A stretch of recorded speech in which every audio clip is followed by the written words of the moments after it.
Administrative जो setup है government है, और आपका एक जो है ना मीडिया है, तो उसका किसी यानी जो जमहूरियत है उसके लिए आज़ाद सहाफ़त का एक तस्वुर जो है वो बहुत ज़रूरी है और उसको इन प्लेस होना चाहिए अगर आप प्रॉपर जमहूरी सेटअप चाहते हैं। जिन मुल्कों में एक जमहूरियत पनप चुकी है, तरक्की कर चुकी है, स्टेबल हो चुकी है और मुल्क बहुत तरक्की कर चुके हैं, वहाँ पे मीडिया आज़ाद है और किसी उसके ऊपर कोई कदगन नहीं है।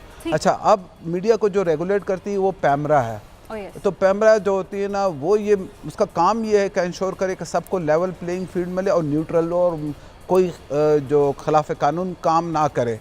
लेकिन यहाँ पे जो है ना, आप इदारों को तो इन्होंने नून लीग के और नवाज शरीफ वालों ने तबाह कर दिया।